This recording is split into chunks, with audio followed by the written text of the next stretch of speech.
அன்று புரட்சித் தலைவரை பார்ப்பதற்கு ராமாபுரம் தோட்டத்திற்கு யார் சென்றாலும் முதலில் சாப்பிட்டு வாங்க, பிறகு பேசலாம் என்று சொல்லி சாப்பிட வைப்பாராம் என்பது அன்றைய வரலாறு. புரட்சித் தலைவருக்கு பிறகு புரட்சி கலைஞர் கேப்டன் விஜயகாந்தை பார்க்க சென்றவர்கள் வயிறார சாப்பிட வைத்து வழியனுப்பப்பட்டார்கள் என்பது நேற்றைய வரலாறு.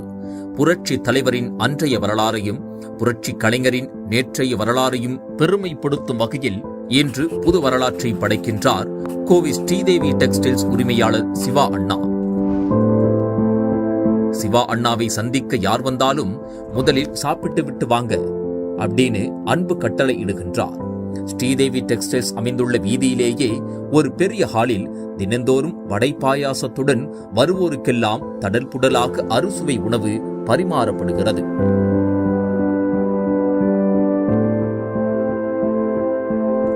இது மட்டுமில்லாமல் கோயம்புத்தூர் அரசு மருத்துவமனையில் தினந்தோறும் சரியாக பகல் 12 மணிக்கு 2000 நோயாளிகளுக்கு சுட சுட சத்தான உணவு கொடுத்து உதவுகிறார் இந்த மாமனிதர்.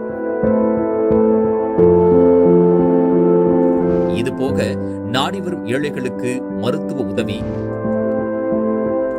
நல்ல மார்க் எடுக்கும் ஏழை குழந்தைகளுக்கு கல்வி நிதி உதவி கொடுத்து உதவுகிறார் இந்த மனிதர்.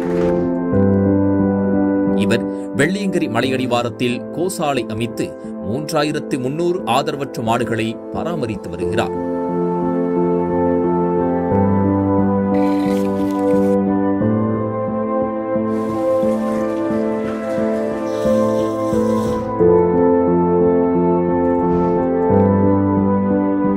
சமூகத்தில் நலிந்தோரையும் ஏழை எளிய மக்களையும் தனக்கு சரிநிகராக வைத்து அழகு பார்ப்பார் இந்த பண்பான மனிதர்.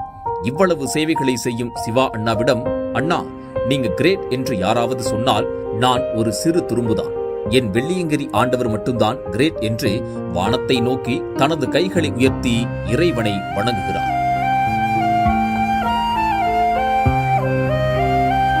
வரலாற்றில் நாம் சேர சோழ பாண்டிய மன்னர்களை பற்றியும் கடையல் வள்ளல்களை பற்றியும் படித்திருப்போம். அவர்களை பார்த்ததில்லை. ஆனால் அப்படி ஒரு மனிதர் வள்ளல்களின் தழுவலாக நம் கோவையிலேயே நம்முடன் வாழ்ந்து வருகிறார். சூப்பர் ஸ்டார் ரஜினிகாந்தின் நான் இரக்கமுள்ள மனசுக்காரண்டா, நான் எப்பொழுதும் ஏழைக்கெல்லாம் சொந்தக்காரண்டா என்ற பாடல் சிவா அண்ணனுக்காகவே எழுதியது போல இருக்கின்றது.